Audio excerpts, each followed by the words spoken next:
এসে এবার তোমার তখন লাইভটা অন করেছি, কিছুক্ষণ কথা বলতে বলতে আর পাচ্ছি না, ঘুমিয়ে গেছি গো, বন্ধ করে দিয়েছি। আর তোমার দাঁড়া মা, দাঁড়া কথা বলতে দে। দেখো না আমার মেয়েটা দেখো, দাদা তো চাকরি করে, ও তো অফিসে আছে, তো ওর আস্তে আস্তে রাত হয়, আস্তে আস্তে রাত হয়।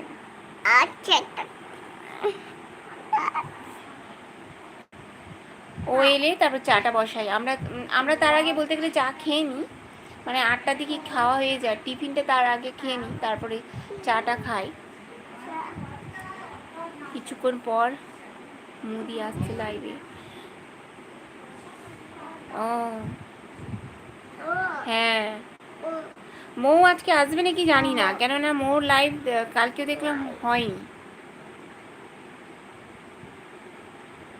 কিছুক্ষণ মেয়ে কাঁদতেছে, হ্যাঁ আর বলো না, মেয়ে যা বদমাস না, দেখো না স্থিরভাবে বসে না, দেখো দেখো, যুদ্ধ করেই যাচ্ছে, ও ওর মতন করে থাকে। ঠিক মতো লাইভ যখনই মাকে কিছু খেতে দিন, দেখো না কি বদমাস আমার ফুচকিটা, এত দুষ্টু না, স্থির না, ভিডিও করার সময় ওরকম বদমাশি করে, দুষ্টুমি করে, খুব দুষ্টু।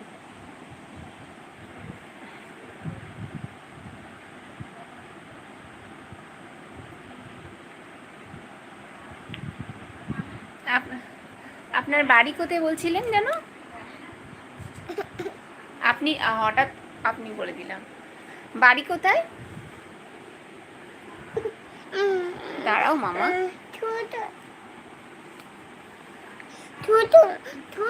ভালোবাসা দেওয়ার জন্য অসংখ্য ধন্যবাদ।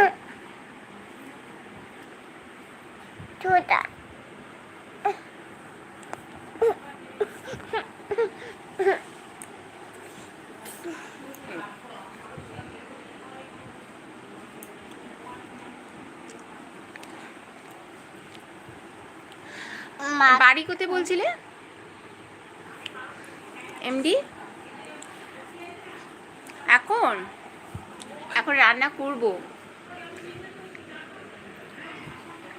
দেখি কি করি। ও বাংলাদেশ, হ্যাঁ কেন বলো তো, অনেকে আসছে না, এবার ভাবি বাংলাদেশে, কিন্তু বাংলাদেশ থেকে না, অন্য জায়গা থেকে, আমাদের ওয়েস্ট বেঙ্গল থেকে। তোমাদের ওখানে এখন কেমন পরিস্থিতি, ঠিকঠাক হয়েছে সব?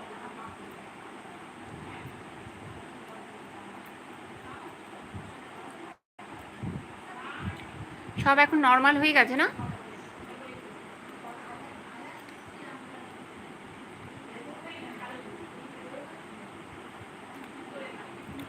কি ছিল বলো, আমাদের দেখো না, আমাদের ওয়েস্ট বেঙ্গলেও কি অবস্থা হয়েছিল, এখন মোটামুটি একটু ঠিকঠাক হচ্ছে, কি হবে বলো, ভগবান জানে, অর্ধেক জায়গায় বন্যা হয়ে গেছে।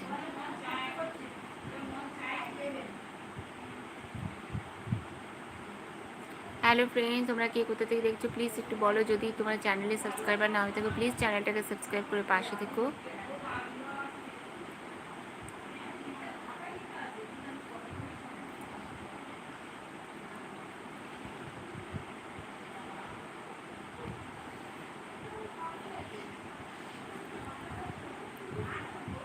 বাড়িতে সবাই কেমন আছে? পরিস্থিতি মোটামুটি। ও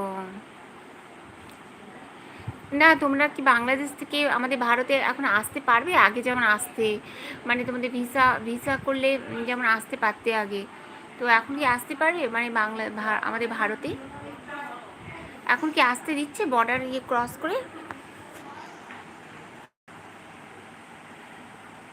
কিছু কিছু জায়গা গণ্ডগোল হইতেছে। ও কি যে হবে ভগবান জানে, আমাদের এখানে কি হবে ভগবান জানে। তোমাদের দেখো, বাংলাদেশ আমাদের প্রতিবেশী দেশ, আপনাদের তো মণিপুরের গণ্ডগোল লাগতেছে। মণিপুরে তো হয়, আজকে তো খুব গণ্ডগোল হচ্ছিল মণিপুরে। মণিপুরে মাঝে খুব গন্ডগোল, এখন আমাদের কলকাতায় গন্ডগোল হচ্ছে।